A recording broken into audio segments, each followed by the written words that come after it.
Henry Kissinger, just very briefly, is a man who's been a front man for this Illuminati for a long, long time, back into the 60s. He was a major manipulator. He was a neocon before they even termed the phrase neocons. And he also connects into people like Richard Pearl, James Woolsey, the former head of the CIA, who's on that defense policy board like Pearl and stuff. They all connect in together. But this is the ultimate neocon of the last 30, 40 years. That is, of course, a horrible picture, so let's change it. I don't know why I did that, but... yeah, it's horrible. They must be the nose pickers, because I found that as well. It's just kind of strange people, aren't they? They're ruling us, you know. Why seek the star when you are the star? What I want to do in this last section, I'm going to go into real bizarre areas now, and anyone that thinks that I'm mad is going to have it fully confirmed in their belief system, because it's kind of funny. Yeah, I mean, in this crazy world, if they don't consider you mad, then you have no confirmation of your own sanity, do you? Imagine if this crazy world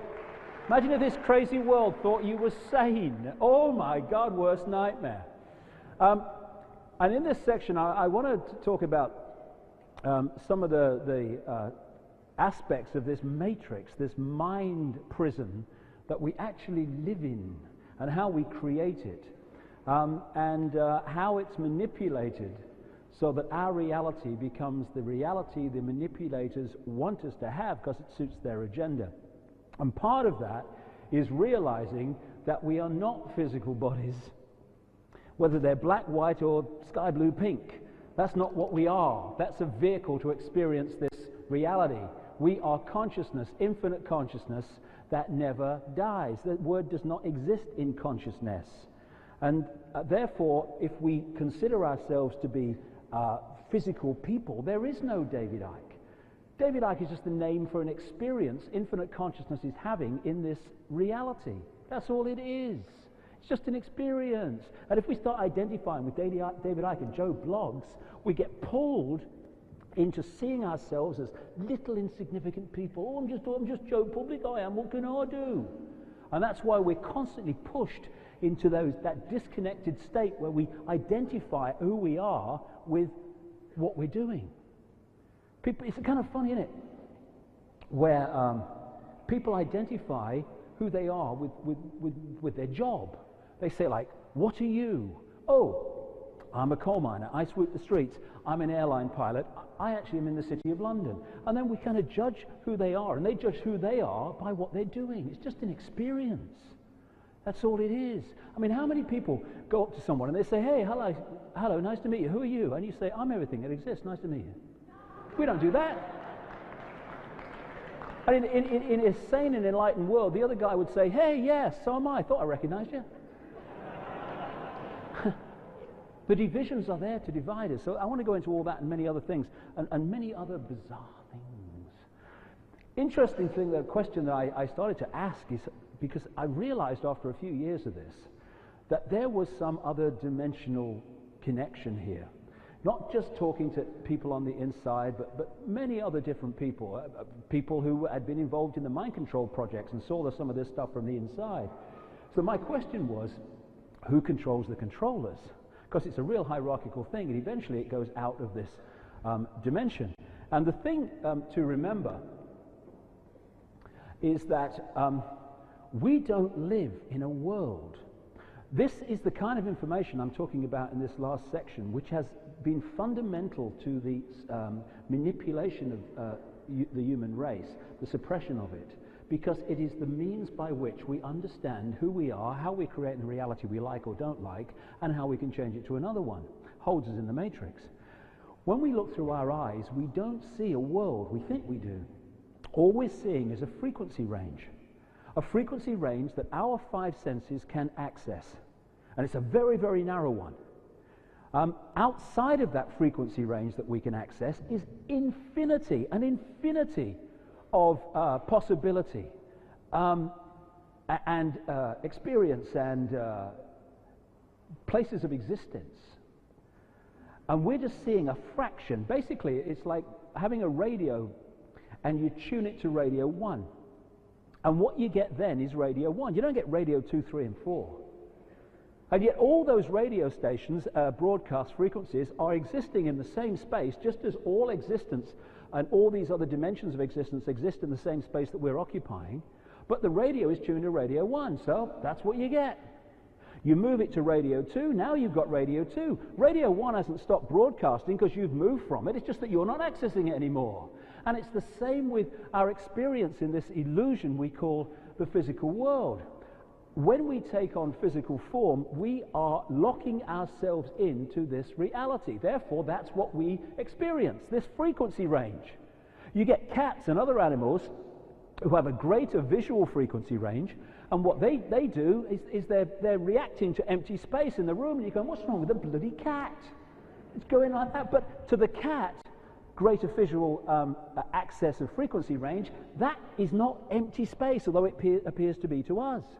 People talk about the UFOs. I saw this UFO and it disappeared in front of my eyes. Like, what are you on? You're mad. No, it hasn't actually disappeared. It has left the frequency range of the 5 senses, therefore it appears to disappear. That is all. It's all about frequency and whether you're tuned to it.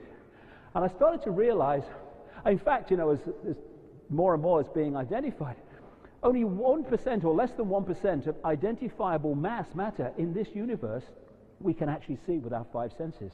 And yet we are so locked into the conditioning, this is reality, that when you're talking about anything that is beyond what is accepted to exist, you're mad, you're on something. And yet, hold on a minute, we can't see 99% of what is known to exist. What? We open our minds to all possibility. It's like Socrates, the Greek philosopher, said, wisdom is knowing how little we know. That holds your mind open. Not that you accept anything, any old crap, but it holds your mind open to possibility instead of dismissing things just because they're different. Bloody hell, I'm going to get into some different things in this section. Let's start. One of the things that's been kind of thrown at me, dismiss him, he says reptiles run the world, you're mad. Well, I have a simple philosophy. I follow information. If you try to uncover what's going on in the world with a belief system, whether it's a religious belief system or whether it's a rigid one, or whether it's a political belief system or whatever, anything like that, then you might as well just go and have a cup of tea. Because what's going on in the world is so different to what we think is going on that if you have a belief system to defend, and also if you have an ego to defend, hey, what will people think of me, then you're dead in the water, because people, you will not go into areas that this information takes you, because your belief system will edit them out. Not go in there, my belief system's under pressure if I do. I just follow information. And I got to the point in about the mid-late 90s, when I'm working on how the 5 sense world, you might say, is manipulated, and the structures and all this stuff, where I started running into a very strange theme. And that is of people who, of all walks of life, I mean, I've talked to hundreds and hundreds of these people all around the world now, who told me how they saw a person, often in positions of power, but not always, turn into a reptilian-type form in front of their eyes and then move back again. What's become known throughout history as shape-shifting and all that stuff. Morphing is the modern word for it, apparently, that people are using. And it's like when you first hear someone say that, you're going, what? And then another one tells you, and it's like, what, but not quite so pronounced. And when this theme comes, there was one period in America in about 1997 when I met 12 different people in different parts of America. I was traveling a lot in 15 days who told me the same basic story. And I talked then to people in some of the mind control projects, not looking for these stories, but I just walked into them. And this book, Transformation of America, is written by a mind-controlled slave of the CIA from when she was a kid in the 50s right the way through till the late 1980s, called Kathy O'Brien. And when I'm starting to get this reptilian thing, I'm thinking, I'm sure she talks about reptilians in her book. So I went back to the book, flicking through, feeling a right prat, looking under the index for reptilian, and I found about 3 or 4 references. And what she says was, and this is a book that names Cheney and Father George Bush and a stream of people in America as child abusers and what have you, and She sent copies to members of Congress, to all the media back in the early 90s when it came out. No reaction, nothing from any of the people. Just go away. Don't want to go there, because if we go to court, then the whole thing will come out. Don't want to go there. Shut up, ignore it. Anyway, I'm looking through this, and she was talking, and understandably, what she did when she had these experiences was she explained them away as part of the mind program. They're just trying to manipulate my mind and confuse me. But what she said was, she met one of the people that she was a slave to was Father George Bush during the Reagan administration. And she said that he told her they were a, quote, extraterrestrial race that from another plane of existence that had taken the world over, and no one noticed because they looked human. And she said that Bush turned in front of her eyes into a reptilian type form, just this part of him, and then went back again. And she thought it's just part of the confusion.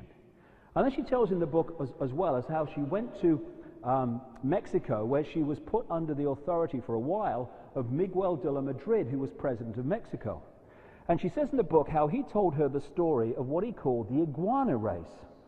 And he said what happened is that they were a non-human reptilian race, humanoid race, that came to this planet and interbred with humans in the far ancient world to create hybrid bloodlines through which they could manipulate the world. And he said, quoting her, perfect for world leaders. And she said that he told her that these particular hybrid bloodlines could take either human or reptilian form and move between the two. He also, she said, changed into a reptilian form in front of her eyes. Now what she was saying that was just, it's not real, it's just a mind control project, is exactly what these people all over the world from all these different walks of life, I mean people in the banking system and power dressing business women and stuff like that, have had this experience.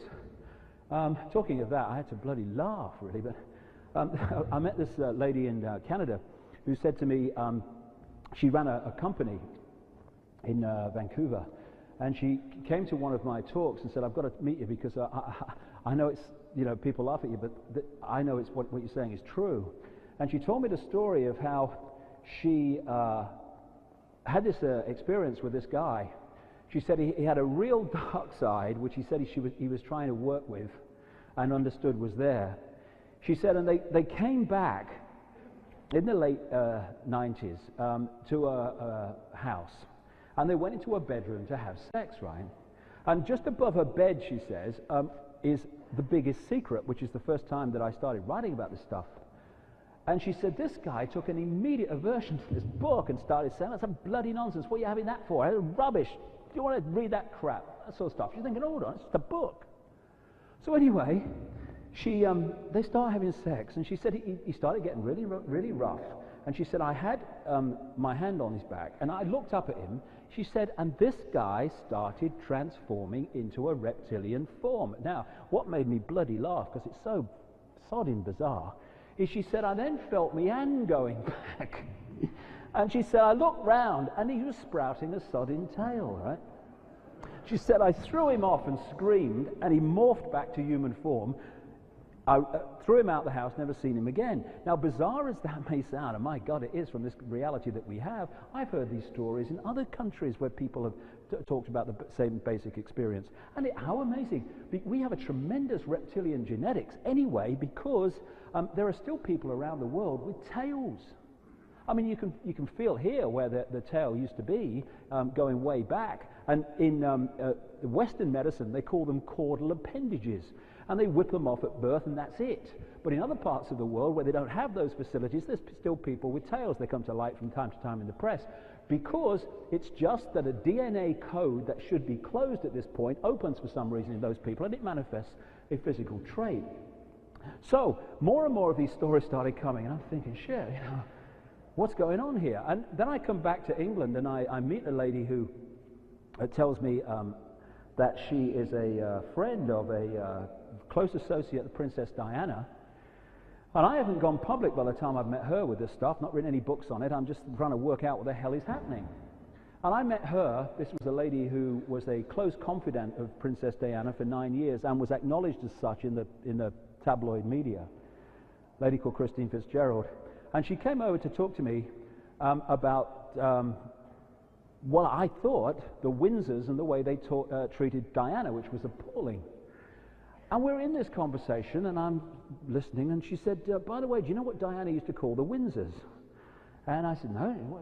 She says she used to call them the reptiles and the lizards, and she used to say that they weren't human. And I'm thinking, shit, not more frickin' reptiles. I mean, I'm thinking, shit, I'm going to have to talk about this if this goes on, and my God, hey, it's going to be a laugh, isn't it? And I said, what do you mean, reptiles? I'm like playing the idiot, because she didn't know that this had come into my research. And she said, yeah, you know that the Windsors are a human-reptilian hybrid bloodline. And this is what the aristocracy and the royal families are. That's why they, right back into the ancient world, they said they had the right to rule because of their bloodline, because of their DNA, because of their genetic connection to what were perceived as the gods. So what I did, I started looking back in all these bloody ancient texts and stuff, and I started finding in the ancient accounts references, many of them, to shape-shifting reptilian human entities that could move between a reptilian and human form. Back in Asia, they had a group of people they called the Nagas that could do that. And then I went in to talk to my great friend Cheetah, the shaman down in South Africa, and he started telling me all about this whole thing from their perspective, what he's been initiated into. Not only do people reported in large numbers to me seeing this process of this morphing from a human to a reptilian form and then back again, they've also seen like ethereal reptilian forms following people around and locking into these lower chakra points, these vortex points that connect the different levels of us with the physical. So I go and see Cheetah Muchwa. He's on the left, by the way. And this man is an absolute freaking genius. I mean, he is a library on legs, this man. What happened is, I went to talk in South Africa just after The Biggest Secret came out, and he contacted me through a third party and wanted to speak to me. So I went to see him, and I spent hours and hours, days in fact, with him. And what he said, he asked me first of all, is how do you know about the Cheetah Houri? I said, well, I just come into my life, and people have told me these stories. He said, what's in your book, I was initiated into kind of 40, 50 years ago. The true history of Black Africa and the true history of the world. He said, we call your reptilians the Cheetah Houri, which translates as the children of the serpent or the children of the python. He said, they are the ones that run the world. But people don't realize it because they look human. And again, you find this recurring theme, bizarre as it is, on the face of it. What was this bloody paper? Some paper was trying to take the piss out of me, and put this on the front page, and that's quite good actually, because it gives me a nice little image. And of course, it's not like physical. It's this reptilian race appear to operate, from what I can gather, just outside the frequency range of the five senses. And sometimes people can extend their visual frequency range into that range of these entities and see them, sometimes briefly, and other times they move their frequency into ours and you can see them briefly and then they're gone. So the more that I've understood, interestingly, that's what they gave British troops to train with before they went out to Iraq. I thought that was quite bizarre, really. So the question I started to ask, and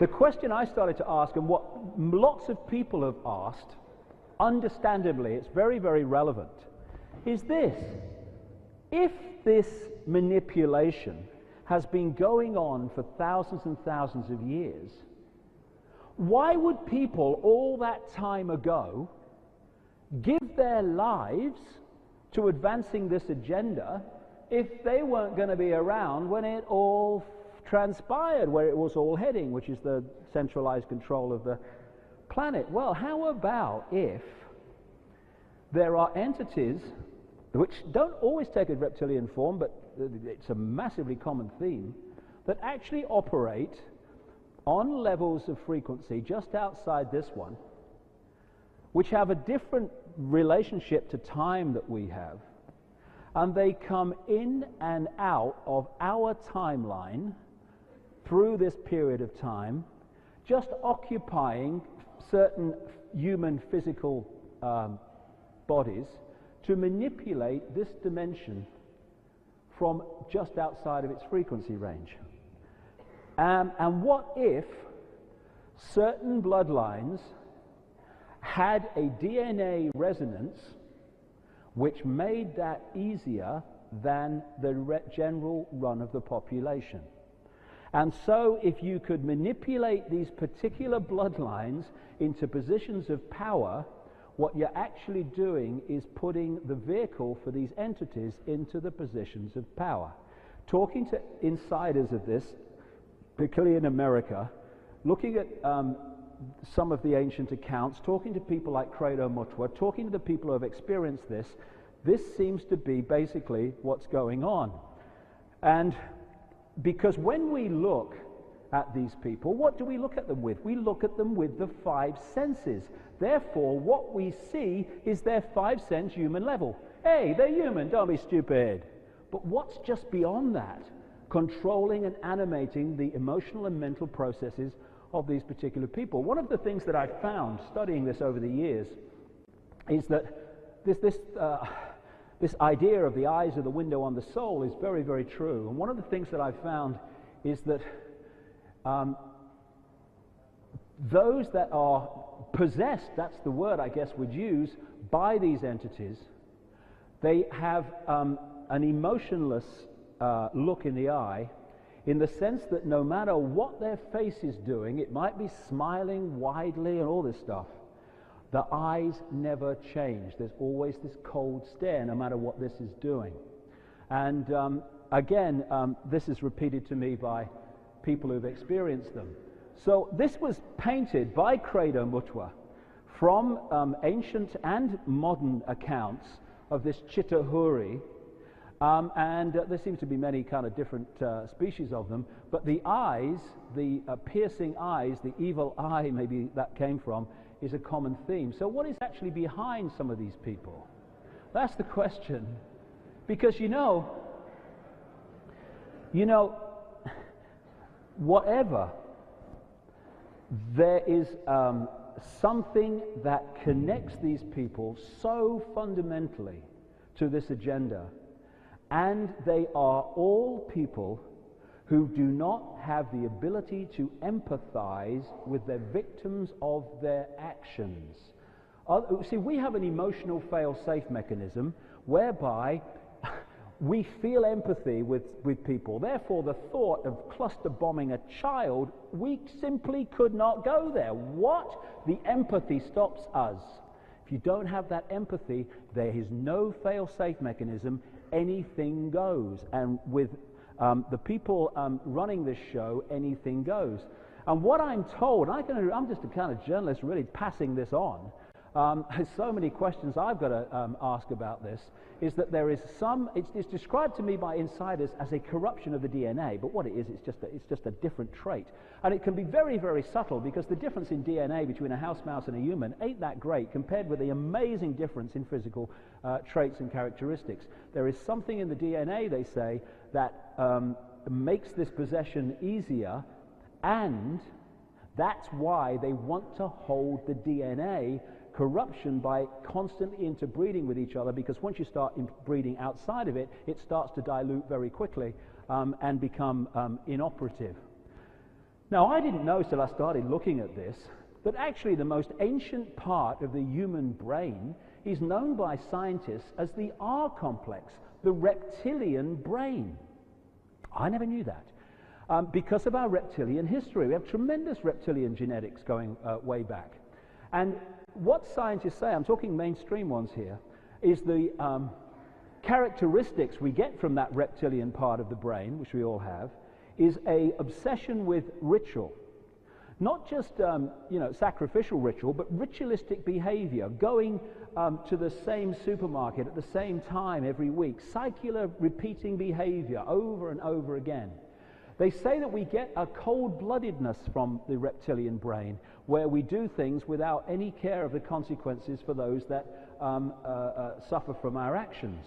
That we get a desire for hierarchical, top-down power over structures of control from the reptilian brain.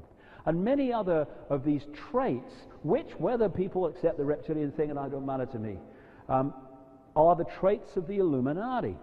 Now, in other people, they are balanced out by other parts of the being. But if you are really into the control by the reptilian brain, you are far more likely to express these traits of the reptilian brain more than the general population.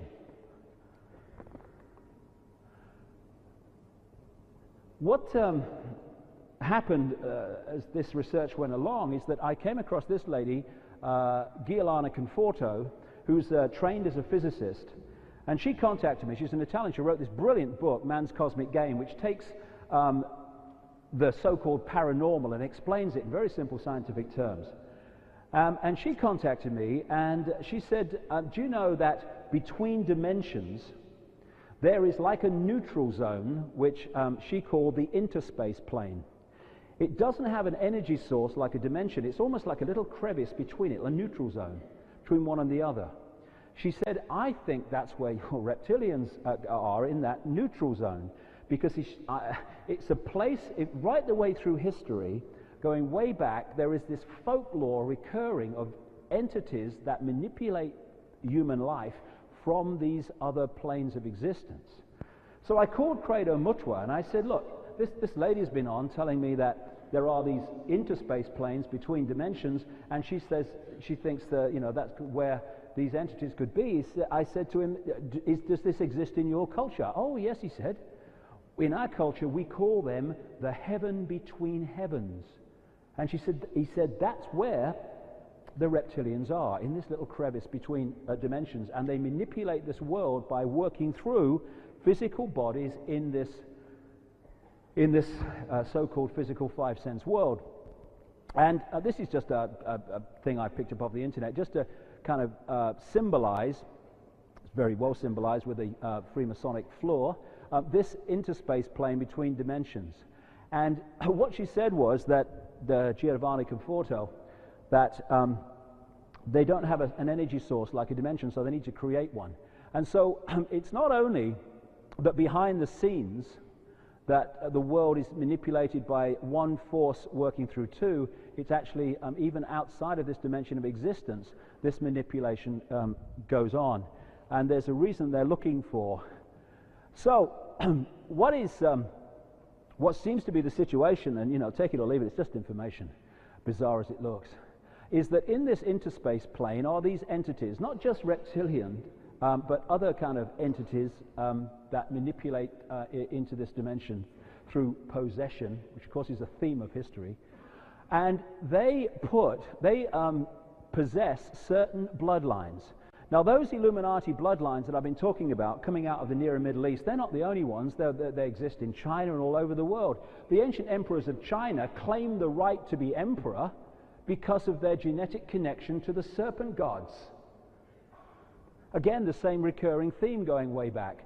And so what you have is people put into positions of power, these bloodlines with this DNA corruption, and they're actually possessed and their mental and emotional processes controlled, not much emotionally, by these interspace entities.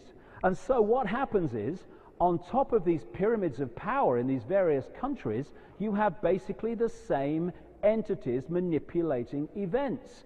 And these buggers don't go to war, do they? They play off the people against each other. And so often, these conflicts here are just for the movie. They're not in conflict at all. They are answering to the same agenda. And so you have the people played off against each other in war, and they're orchestrating it. I have a simple way of stopping all war. All you have to do is make it a law that anyone that declares war has to fight on the front line from day one. Finish. Over.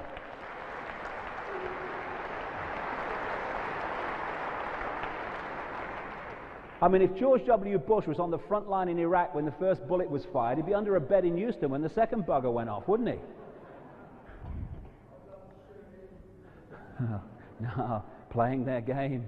And it's interesting, the Disney organization, a lot of this stuff is put out in really kind of different ways through the media and various things. And I watched this Disney film, Monsters, Inc., with my son, and I went along, just a kind of children's thing, and I sat there and watched it, and I started getting closer and closer to the edge of my seat. If you haven't seen Monsters, Inc., again with the Illuminati Disney Corporation, the story is this: there are these monsters in this monster world, but they don't have an energy source. So what they have to do is get the energy source from the human world. So in the power station in the monster world, all these doors are brought down and put in front of them, symbolic, I would suggest, of these interdimensional gateways, which you can move between dimensions if you know what you're doing. And these monsters then all line up and they walk through these doors. And as they walk through the door, they walk into a child's bedroom. And their job is to make the child terrified, and as the child screams, they catch the scream, the fear energy, in this tube, and they go back to the monster world and plug it into the power station, and it powers the monster world. Well, from what I understand, that's pretty much what goes on in this sense. Incidentally, who's the hero? The all-seeing eye. I love it. And in The Matrix, the first Matrix movie, and this is a theme that I've been picking up, why do they do this? Why do they manipulate humanity? What's it about? And in the movie, the first movie, The Matrix, of course, one of the themes was, major themes, was that the controlling force manipulating the Matrix was using the energy of human beings as its power source. Again, this recurring theme, which has come up in my research again and again. The Morpheus character says they have turned the human being into one of these. Now, what I understand is the power source in this interspace plane, this heaven between heavens, that empowers them is human fear. That's what it is. And so they manipulate through these bloodlines war, horror, famine, all the things that generate enormous amounts of fear. That's what the whole game is, turning the human race into a power station, generating fear energy which can be absorbed and used to empower them. Otherwise, they can't operate where they are.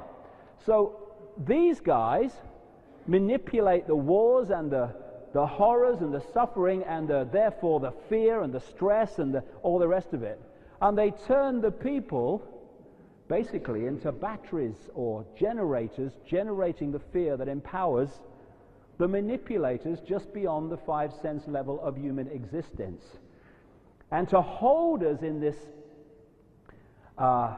reality, this conditioned reality, to keep us from understanding the game, they have created what has become known as the Matrix. It is an illusory world that we are manipulated to believe is real, but is actually not. It's simply an illusion of our minds. And what more and more people are going through, and that's what happened to me in 1990, 91, when I was kind of all over the bloody Wogan show and stuff. Symbolically in the Matrix movie, there were 3 stages with the Neo character. And interestingly, if you play with the words Neo, it becomes one, the oneness. Once you become the oneness, you start to see things that you can't when you're in disconnected illusion. First is to explain that you're a slave. You're a slave, Neo. You were born into bondage. And that which controls you, the Matrix, is all around you. What you see, touch, and taste when you pay your taxes, when you do this, when you do that. It's all the Matrix. Then there is the decision to, hey, I want to be free of this. something I decided back in the late 80s, early 90s, and then you go through the process of transformation. And I know from experience, and it was more extreme with me, it can be amazingly painful and can blow your life apart.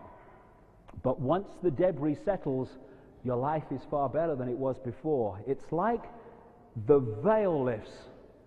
It's like sitting in a room with no windows all your life, and people are telling you this is what it is, this is life, this is reality, and then someone whips the roof off and you look up.